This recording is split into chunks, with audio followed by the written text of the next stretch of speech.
Pineapple खरीदते वक्त vendor काट के देता है, लेकिन वो ऊपर का स्टेम फेंक देता है। कभी सोचा आपने? वो जो ग्रीन कांटे वाला हिस्सा होता है, पाइनएप्पल के बाद खेत में सड़ने के छोड़ दिया जाता है या जला दिया जाता है। उसी चीज से एक सूरत का बंदा प्रीमियम जीन्स बना रहा है, और वो भी सिर्फ 10 लीटर पानी में। मैं कोई एग्जैजरेशन नहीं कर रहा, ये एक्चुअली हो रहा है। और जब मैं तुम्हें एक्सप्लेन करूंगा कि एग्जैक्टली कैसे, स्टेप बाय स्टेप, तो तुम्हारा दिमाग जेन्युइनली हिलेगा।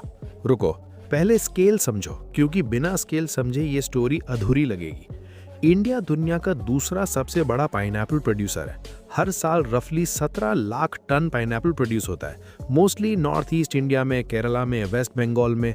अब हर पाइनएप्पल के साथ जो लीव्स और स्टेम अटैच होता है, वो फ्रूट के वेट से ऑलमोस्ट 4 से 5 गुना ज्यादा होता है। मतलब रफली 70 लाख टन एग्रीकल्चरल वेस्ट सिर्फ पाइनएप्पल से हर साल इंडिया में जनरेट होता है, जो या तो जला दिया जाता है या सड़ने के लिए छोड़ दिया जाता है। इनके पास कोई ऑप्शन नहीं था पहले, अब है। फिर हेम्प है, बनाना है, फ्लैक्स है। इंडिया में बनाना एक मैसिव क्रॉप है। दुनिया में इंडिया सबसे ज्यादा बनाना प्रोड्यूस करता है, रफली 3 करोड़ टन हर साल।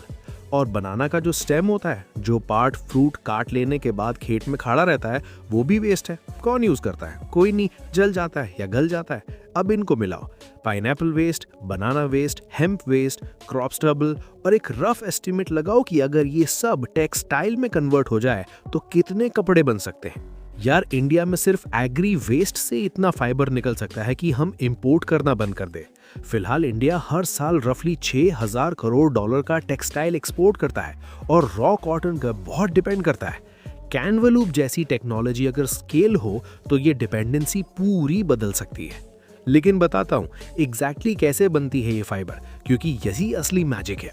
सोचो, एक पाइनएप्पल लीफ, उसके अंदर एक नेचुरल फाइबर होती है। साइंटिफिकली इसे बास्ट फाइबर कहते हैं।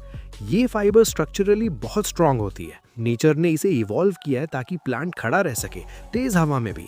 लेकिन प्रॉब्लम ये है कि ये फाइबर बहुत रिजिड होती है। इसको डायरेक्टली कॉटन की जगह यूज नहीं कर सकते, क्योंकि स्पिनिंग मशीन्स में वो नहीं जाएगी। Too stiff, too coarse. तो चैलेंज ये था, इस फाइबर को इतना सॉफ्ट करो कि वो एक नॉर्मल स्पिनिंग मशीन में स्पिन हो सके, बिना उसकी नेचुरल स्ट्रेंथ और प्रॉपर्टीज खोए। कैनवलूप ने इसके लिए एक proprietary chemico mechanical process develop किया, 2 साइंटिस्ट्स के साथ, स्क्रैच से, अपनी लैब में। और यार, केमिको मैकेनिकल सुन के मत डरो, बताता हूँ क्या होता है प्रैक्टिकली। पहला step, raw material collection.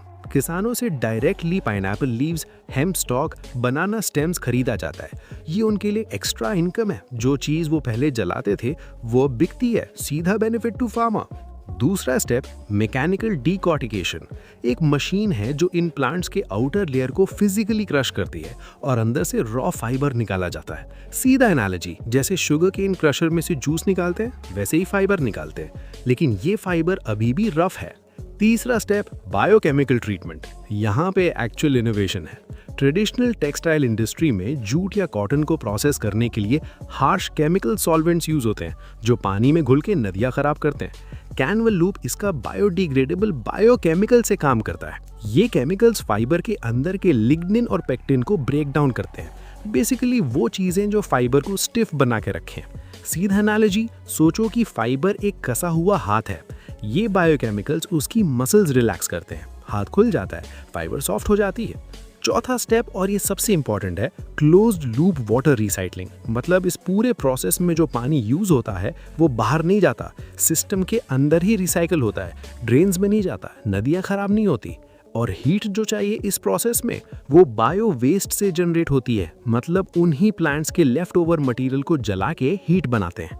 Net external energy consumption बहुत कम। पांचवा स्टेप, मैकेनिकल सॉफ्टनिंग और स्पिनिंग रेडी प्रोसेसिंग। इस स्टेप में फाइबर को रिपीटेडली मैकेनिकल रोलर्स से पास कराया जाता है। हर पास के साथ ये थोड़ी और सॉफ्ट होती जाती है, थोड़ी और कॉटन लाइक होती जाती है। फाइनल आउटपुट एक फ्लफी, सॉफ्ट, स्पिनेबल फाइबर है। जिस नाम से कैनवलूप इन्हें बेचती है वो भी इंटरेस्टिंग है। हेम से बनी फाइबर का नाम है हेम्पलूप, बनाना से बनी का नाम है बैनलूप, पाइनएप्पल से अनानास लूप, फ्लैक्स से फ्लैक्स लूप। ये डायरेक्टली टेक्सटाइल मिल्स को बेचते हैं, जो इन्हें यार्न में स्पिन करती हैं और फिर फैब्रिक बनाती हैं। अब प्रॉपर्टी समझो, क्योंकि यहाँ पे कॉटन से ये जेन्युइनली अलग और बेटर है।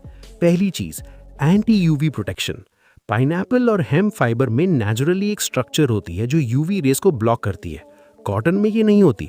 मतलब कैनवेलूप फैब्रिक पहनने वाला इंसान नेचुरली ज़्यादा प्रोटेक्टेड है सन डैमेज से, बिना कोई SPF सनस्क्रीन लिए। दूसरी चीज़ एंटी माइक्रोबियल और एंटी बैक्टीरियल। ये फाइबर्स अपने नेचुरल स्टेट में बैक्टीरिया की ग्रोथ रोक देती हैं। प्रैक्टिकल मतलब कपड़े ज़्यादा दिन तक फ्रेश रहते हैं, ओडर नहीं आता जल्दी। जिम वेयर, आउटडोर वेयर के लिए ये कॉटन से बेटर है। तीसरी चीज़ हर वॉश के साथ सॉफ्टर होती है। कॉटन टाइम के साथ रफ होता है, ये फैब्रिक उल्टा काम करती है। यूज़ करो, वॉश करो और ये सॉफ्टर और सॉफ्टर होती जाती है। और सबसे बड़ा नंबर जो कैनवेलूप ने शार्क टाइम पे बोल्डली बोला, कॉटन के कंपेयर में 99% कम पानी, 87% कम कार्बन एमिशंस, 82% कम एनर्जी। ये नंबर्स इसलिए पॉसिबल हैं क्योंकि रॉ मटेरियल उगाने के जो रिसोर्सेज नहीं लगते, ये ऑलरेडी बाय प्रोडक्ट है किसी और क्रॉप का। अब इसको इंडिया स्केल पे सोचो, अगर सिर्फ इंडिया के बनाना वेस्ट का 10% भी कैनवेलूप जैसी टेक्नोलॉजी से प्रोसेस हो तो कितने करोड़ मीटर्स फैब्रिक बन सकती है। कितने किसानों को एक्स्ट्रा इनकम मिलेगी उन्हीं वेस्ट से जो वो अब जला देते हैं। और टेक्सटाइल इंपोर्ट्स पे कितना इम्पैक्ट आएगा। यार ये सिर्फ एक स्टार्टअप की कहानी नहीं है, ये एक स्ट्रक्चरल शिफ्ट है जो पूरी एग्री टेक्सटाइल सप्लाई चेन को रीड्रॉ कर सकती है। और शार्क्स ने ये समझा।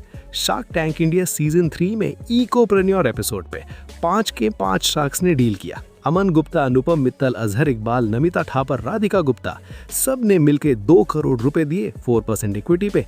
3 ऑल शार्क डील्स आई थी पूरे सीजन में, कैनवेलूप उनमें से एक थी।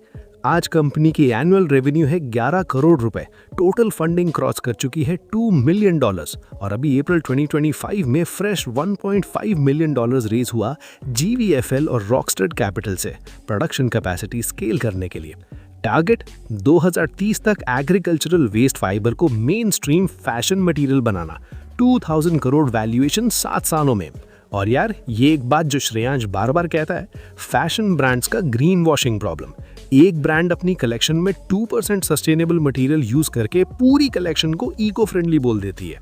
कैनवेलूप का मॉडल अलग है, ये फैब्रिक लेवल पे चेंज लाना चाहते हैं। मतलब ब्रांड को कुछ बोलना नहीं पड़ेगा, फैब्रिक ही इनहेरेंटली सस्टेनेबल है। ये सप्लाई चेन का बैकडोर अटैक है। तो ये सोच के बताओ, वो पाइनएप्पल स्टेम जो वेंडर रोज फेंक देता है तुम्हारे मोहल्ले में, अगर उससे जीन्स बन सकती है तो इंडिया का इतना एग्री वेस्ट क्यों अभी भी जल रहा है? क्या लगता है ये टेक्नोलॉजी 2030 तक मेन स्ट्रीम हो पाएगी या सिर्फ प्रीमियम ब्रांड्स तक सीमित रहेगी? कमेंट में बताओ। लाइक करो, सब्सक्राइब करो और शेयर करो उन लोगों के साथ जो फैशन और सस्टेनेबिलिटी दोनों की केयर करते हैं।